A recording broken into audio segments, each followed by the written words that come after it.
I will be teaching you how to be better at Call of Duty. Right now, I am just focusing on settings, and that will be all in this video. I will continue to make more videos teaching you guys different methods to get better at Call of Duty.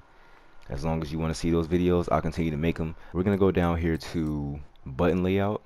And if you notice, my button layout is tactical flip. So the reason I'm at tactical flip is because I want my aim buttons to be as close as possible so that I have to move my fingers less. You know what I mean? So when it comes to throwing equipment and stuff like that, I'm really, well, I throw my equipment, but like my tactical, like my stun and my grenades, whatever, I throw it, but you only have two of them. So it's really not a reason to have your buttons as close. So it'll change your aim and your fire button from L2 or whatever your bottom one is, the bottom bumper, it'll change it to the top bumper.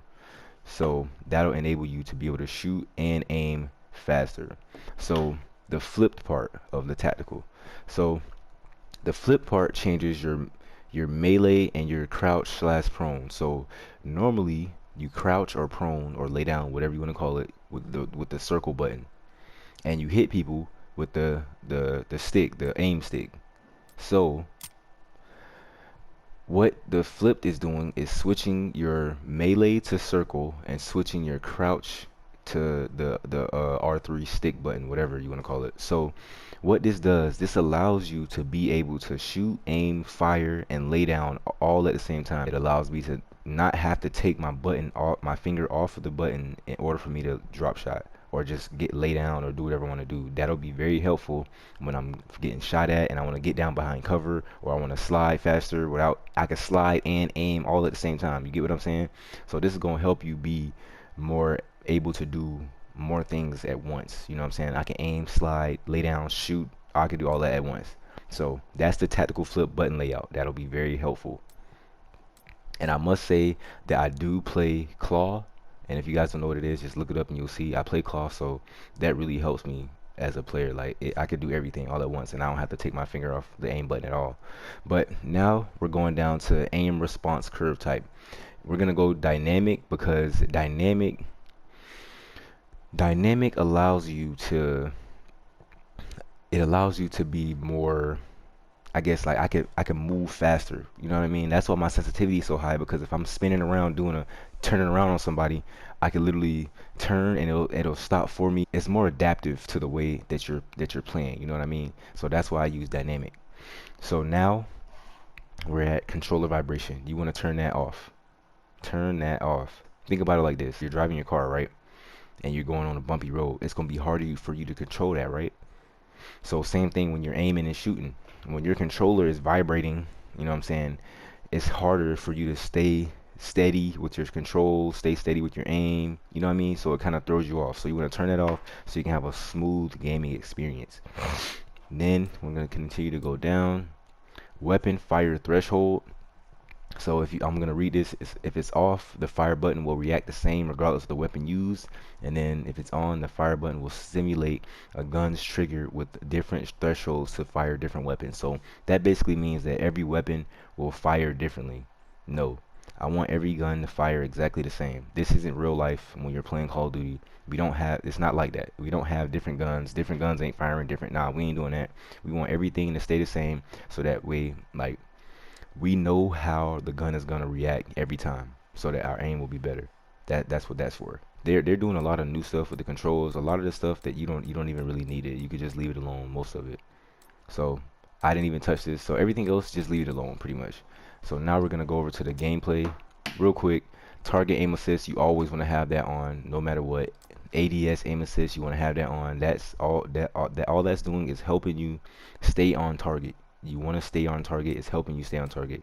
You can practice with it off, because then when you come back to having it on, it will kind of help a little bit. But yeah, you want to keep that on. And I think the rest of these really don't matter. Automatic sprint, I have that off because that just, it messes me up, because I just need to be able to have full control. It's all about having full control of your character, full control of everything. You know what I'm saying? Sprint cancels reload.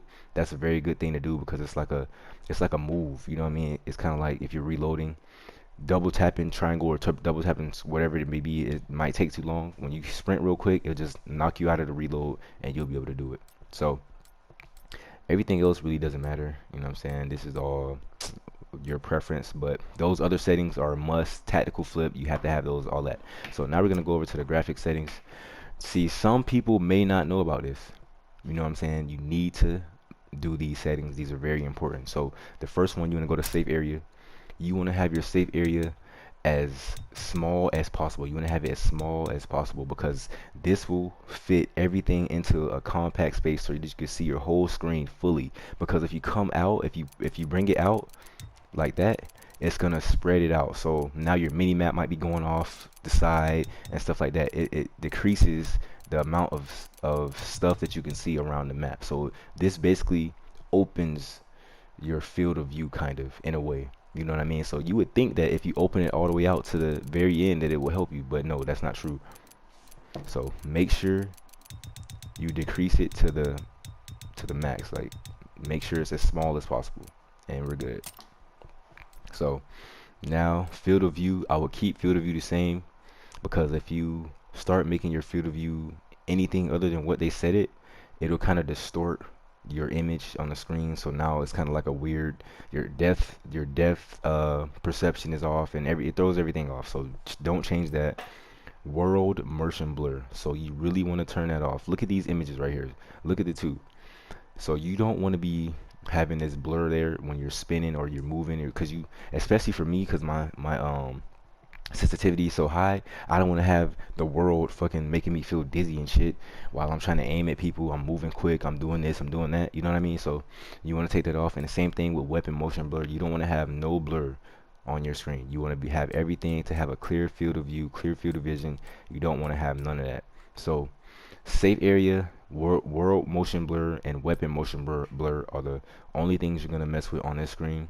And really, that's all you need. All this other stuff doesn't matter. Graphics and controller settings are the main two things. So if you have to go back, because I may have been talking pretty fast, but if you have to go back, please do it. Watch everything. Look at all the settings I said. Safe area, brightness, world motion blur, weapon motion blur. You know what I'm saying? Look at all. Go back and look at the video. So hopefully this helped you out, and you'll be on your way to being a better Call of Duty player. I'm gonna continue to make more videos helping you guys become better. Thank you guys for watching the video. I will see you guys in the next video. Peace.